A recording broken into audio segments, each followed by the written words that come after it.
एक गांव में मोहन नाम का एक बहुत ही सरल स्वभाव का सीधा साधा व्यक्ति रहा करता था। मोहन के माता पिता का बचपन में ही देहांत हो चुका था। माता पिता के देहांत के बाद मोहन अब न के बराबर लोगों से बातचीत किया करता था। उसके अंदर आए इस परिवर्तन को गांव के सभी लोग महसूस कर रहे थे। एक दिन की बात है, मोहन अपने कपड़ों की गठरी बांधे हुए गांव की सीमा से बाहर जा रहा था कि तभी गांव का मुखिया मोहन को जाते हुए देखकर उससे बोला, क्या बात है मोहन, ये गठरी लेकर कहाँ जा रहे हो? मुखिया जी, अब मेरे घर में मन नहीं लगता। ऐसा क्यों भाई? तुम्हारे घर में तुम्हारी बचपन की यादें बसी हुई हैं।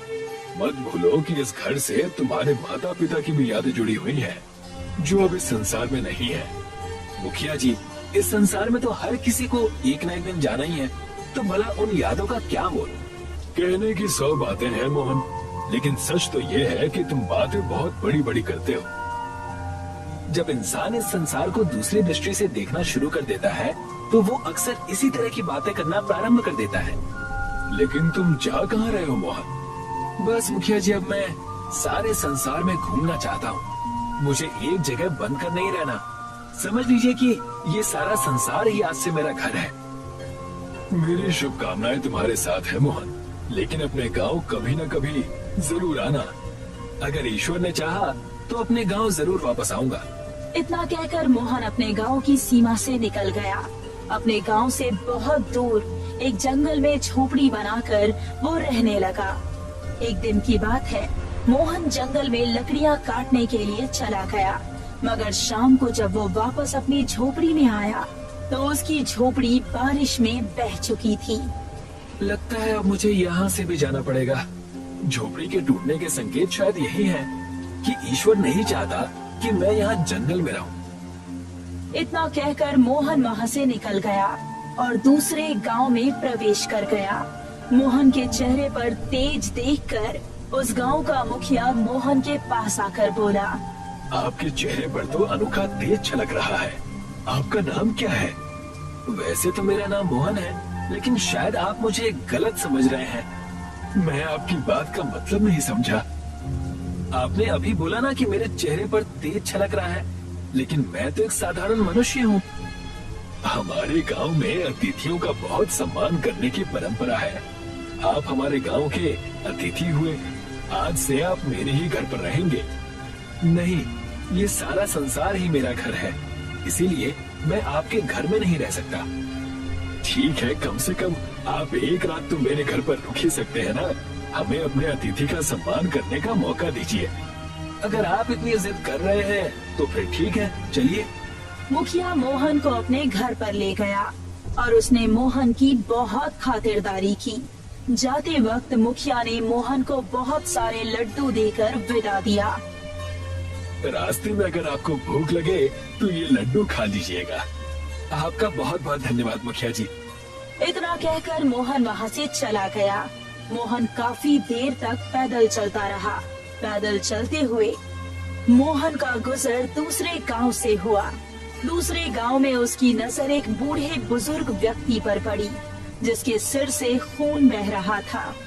क्या हुआ? आपके सिर से ये खून कैसे बह रहा है? आप ठीक तो हैं? तुम कौन हो बेटा? इस गांव के तो नहीं लगते। हाँ काका, मैं इस गांव का नहीं हूँ, लेकिन आपने बताया नहीं कि आपके सिर से ये खून क्यों बह रहा है। मैं 3 दिनों से भूखा हूँ बेटा।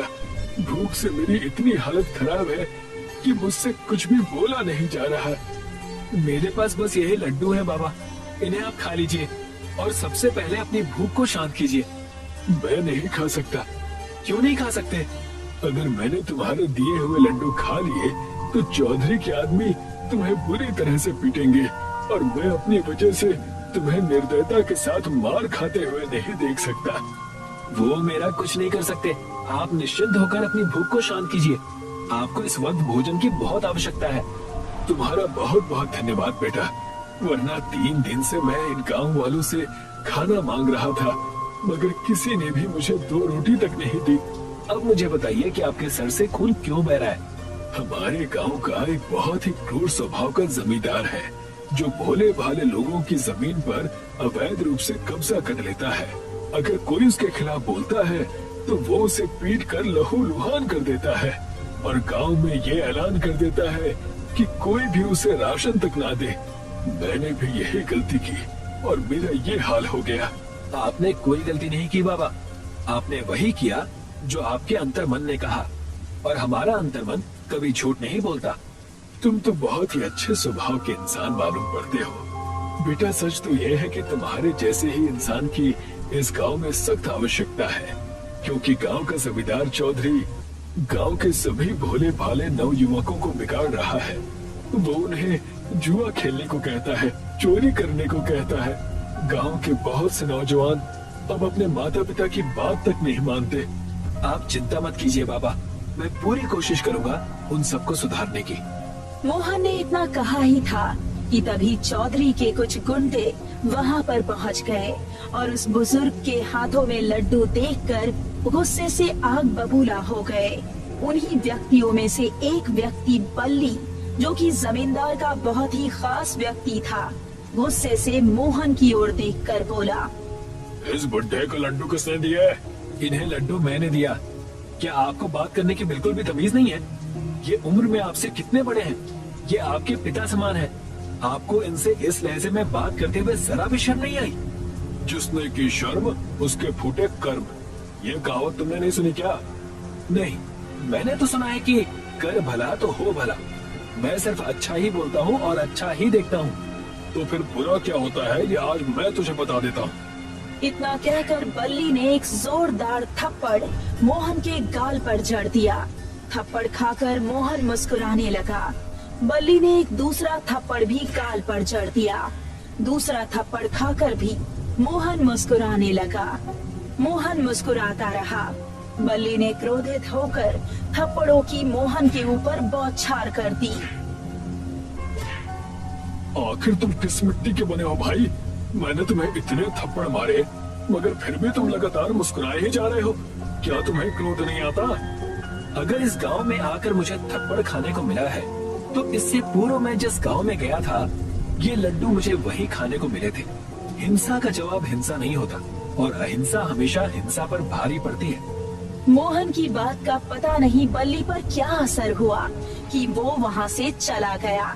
वो बुजुर्ग व्यक्ति मोहन को अपने साथ अपने घर ले आया। क्या आप घर पर अकेले रहते हैं बाबा? हाँ बेटा, लेकिन मैं हमेशा से अकेला नहीं था। कुछ सालों पहले मेरी पत्नी भी मेरे साथ रहा करती थी, जिसका स्वर्गवास हो गया। उसके जाने के बाद मेरा इकलौता पुत्र ही मेरा सहारा था, लेकिन कुछ समय पहले वो भी मुझे छोड़कर शहर की रंगीनियों में जाकर खो गया। आज से आप मुझे अपना ही पुत्र समझिए। लेकिन मेरी एक बात समझ में नहीं आई बेटा, उस बल्ली ने तुम्हें इतने थप्पड़ मारे, तुम चाहते तो उसे पीट सकते थे, फिर तुमने उस पर हाथ क्यों नहीं उठाया? अगर मैं उससे लड़ता तो उसके अंदर और अधिक क्रोध जाग जाता, और क्रोध इंसान का बहुत बड़ा दुश्मन होता है बाबा। क्रोध बदले की भावना को जगा देता है और इंसान मनुष्य से जानवर बन जाता है। अब आप स्वयं देखिए, जब मैंने उसके ऊपर हाथ नहीं उठाया तो वो चुपचाप वहाँ से चला गया। आपने उसे जाते हुए तो देखा, लेकिन मैंने जाते हुए उसके चेहरे पर एक आत्मग्लानि देखी जो शायद आपने नहीं देखी। तुम बहुत ही ज्ञानी मालूम पड़ते हो। जब तुम बातें करते हो तो ऐसा लगता है कि बस तुम्हें सुनते ही जाओ। बुजुर्ग व्यक्ति की बात सुनकर मोहन मुस्कुराने लगा। उस दिन के बाद मोहन उस बुजुर्ग व्यक्ति के साथ ही रहने लगा। कुछ दिन बाद मोहन एक खंडर के पास चला गया, जहाँ पर गांव के नवयुवक जुआ खेल रहे थे। मोहन को देखकर एक नवयुवक मोहन की ओर देखता हुआ बोला, तुम यहाँ पर क्यों आए हो? क्या तुम्हें भी हमारे साथ जुआ खेलना है? नहीं, बल्कि मैं तुम्हें यहाँ पर ये बताने आया हूँ कि जुआ अच्छी आदत नहीं है, बल्कि बहुत ही बुरी आदत है। लेकिन हमें तो इसे खेलने में बहुत ही आनंद आता है और बगैर मेहनत किए हुए हमें इसमें बहुत सारा धन भी मिल जाता है। और जब तुम जुआ हार जाते हो उसके बाद क्या होता है? क्या तुमने ये कभी सोचा है? उसके बाद तो कुछ भी नहीं होता है। उसके बाद तुम्हारे परिवार को भूखा रहना पड़ता है। तुम्हारे माता पिता जो चौधरी से कर्ज लेकर आते हैं वही चौधरी उन्हें अपमानित करके उनकी भारी ब्याज वसूलता है और तुम्हारी जमीन जिन पर तुम खेती करते हो उस पर अवैध कब्जा कर लेता है। मगर तुम देखकर भी अनदेखा कर देते हो क्योंकि चौधरी ने तुम्हें जुए की लत लगा रखी है। इस जुए ने तुम्हें तुम्हारे जीवन के लक्ष्य से भटका रखा है। अगर तुम अभी से इस जुए को छोड़कर मेहनत से अपने खेत पर कार्य करना प्रारंभ कर दो तो मेरी बात का विश्वास मानो, वो दिन दूर नहीं जब तुम चौधरी से अधिक अमीर हो जाओगे। ये तो हमने कभी सोचा ही नहीं। हम आपसे वादा करते हैं कि हम कभी भी अब जुआ नहीं खेलेंगे। आपका बहुत बहुत धन्यवाद, आपने हमें सही दिशा दिखाई। उस दिन के बाद से गांव में जुआ खेलना बंद हो गया। गांव के लोगों को बदलता हुआ देख चौधरी बुरी तरह परेशान हो गया। वो क्रोधित होकर बल्ली से बोला, ये सब हो क्या रहा है बल्ली? गांव के सारे लोग अगर सुधर गए तो मेरा तो धंधा बंद हो जाएगा। मैं जानता हूँ ये सब कुछ कौन कर रहा है। कौन? मुझे बताओ उसके बारे में। उसका नाम मोहन है, वो इस गांव का नहीं है। किस गांव से आया है ये भी पता नहीं, और वो उसी बूढ़े व्यक्ति के घर पर ठहरा हुआ है जिसे आपने बुरी तरह से पीटा था। जब सब कुछ जानते ही हो तो तुम उसे जाकर सबक क्यों नहीं सिखा देते? आपको क्या लगता है चौधरी साहब, क्या मैंने उसे पीटा नहीं? लेकिन अजीब बात तो ये है कि मैं उसे जितना मारता हूँ उतनी ही बार मेरी ओर मुस्कुरा कर देखता है। फिर पता नहीं क्यों मुझे अंदर से ही उसके लिए बहुत बुरा लगने लगता है। लगता है तुम्हारा दिमाग खराब हो गया है। जाओ जाकर गांव में सभी जगह पर ऐलान कर दो कि अगर गांव के किसी भी व्यक्ति ने उस बूढ़े को या उस मोहन को राशन का एक टुकड़ा भी दिया तो चौधरी उसे मार मार कर उसका बुरा हाल कर देगा। और अपने आदमियों को बोलो कि उसे जाकर परेशान करे। देखना कुछ ही दिनों में यहाँ से भाग जाएगा। चौधरी की बात सुनकर बल्ली वहाँ से चला गया और उसने ठीक वैसे ही किया जैसा कि चौधरी ने उससे करने के लिए कहा था। उस दिन के बाद मोहन और उस बुजुर्ग व्यक्ति को राशन मिलना बंद हो गया। कोई भी व्यक्ति डर की वजह से उन दोनों को अपने घर का पानी तक नहीं पिलाता था। ये सब देखकर बुजुर्ग व्यक्ति मोहन से बोला, आखिर मुझे जिस बात का भय था वही हुआ बेटा। तुम यहाँ से चले क्यों नहीं जाते? चिंता मत कीजिए बाबा, मैं भी देखता हूँ कि उस चौधरी के अंदर अत्याचार करने की कितनी हद है, लेकिन वो मुझे नहीं तोड़ पाएगा बल्कि स्वयं टूट जाएगा। बेटा तुम चौधरी को नहीं जानते, वो बहुत ही ज्यादा अत्याचारी है। वो कितना भी बड़ा अत्याचारी क्यों ना हो, सत्य के सामने उसे झुकना ही पड़ेगा। इसलिए मैं उसके इस रवैये से सत्य का साथ नहीं छोड़ूंगा। मैं गांव में लोगों को सुधारने का कार्य तब तक करता रहूंगा जब तक कि यहाँ के लोग पूरी तरह से सुधर नहीं जाते, भले ही उसके लिए मुझे खुद पर उसके कितने भी अत्याचार बर्दाश्त क्यों न करने पड़े। मोहन ने गांव के भोले भाले लोगों को समझाना बंद नहीं किया। ये सब देखकर चौधरी अपना आपा खो बैठा और एक दिन उसने क्रोधित होकर अपने आदमियों से मोहन को अपनी हवेली पर उठवा लिया। मुझे लगता था कि मेरे सामने कोई साधु संत आएगा, मगर तुम तो एक नवयुवक हो। तुम्हारी उम्र तो खेलने कूदने की है बच्चे। अगर मेरी उम्र खेलने कूदने की है तो तुम्हारी उम्र भी ईश्वर की आराधना करने की है। तुम लोगों पर अत्याचार क्यों कर रहे हो? लगता है तुम कोई संत बनना चाहते हो। संत बनने के धंधे में इनकम अच्छी होती है। अगर मैं पाखंडी संत बनना चाहता तो इतने दिन भूखा प्यासा नहीं रहता, अपनी कपड़ों की गठरी लेकर यहाँ से चला जाता। मैं तुम्हारे बारे में सब जानता हूँ। क्या जानते हो मेरे बारे में? तुम तो इस गांव के हो भी नहीं। हाँ, मैं इस गांव का नहीं हूँ, लेकिन मुझे इस गांव में रहते हुए काफी समय हो गया है। मैं जानता हूँ कि तुम्हारा बेटा था जो रोड एक्सीडेंट में मारा गया। तुम्हें उस एक्सीडेंट से कुछ सीखना चाहिए। सोचो कि तुम इतने लोगों पर अत्याचार करते हो। ईश्वर ना करे अगर कोई ट्रक तुम्हें कुचलता हुआ निकल जाए तो तुम्हारा सारा का सारा धन यहीं का यहीं धरा रह जाएगा। तुम अपने साथ एक सिक्का तक नहीं ले जा सकते हो। तो फिर ये सब किस लिए? आखिर तुम्हें लौट के ईश्वर के पास ही जाना है। जरा सोचो चौधरी, तुम्हारे जिस मृत बेटे के लिए गांव के लोगों के दिल में हमदर्दी होनी चाहिए, लोग उसे गालियां बकते हैं तुम्हारे स्वभाव की वजह से। अगर कुछ करना ही है तो ऐसा करो ना कि लोग तुम्हें दुआएं दें, ना कि कुछ ऐसा करो कि इतिहास में तुम्हारा नाम काले अक्षरों में लिखा जाए।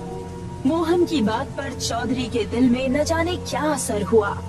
चौधरी सुधर गया। मोहन की ओर देखकर बोला, मुझे माफ कर दो बेटा, मुझसे बहुत बड़ी भूल हो गई। आज तक मैंने जितनी भी जमीनों पर कब्जा किया है वो सभी जमीनें वापस कर दूंगा और आज से मैं ईश्वर की आराधना करूंगा। आज तो तुम मेरी ही हवेली में रहोगे। नहीं चौधरी साहब, मेरा अब जाने का समय हो गया है। मुझे मेरे जीवन का लक्ष्य मिल गया है। अब मैं हर गांव जाकर लोगों को सुधारने का काम करूंगा। ईश्वर तुम्हें जरूर इस काम में सफलता देगा। क्या तुम जानते हो, तुम्हें जो चीज मिली है उसे वरदान कहते हैं। जैसे कि ईश्वर ने बुद्ध को वरदान दिया था, तुम भी उन्हीं के नक्शे कदम पर चलने के लिए अग्रसर हो। तुम्हें जरूर कामयाबी मिलेगी।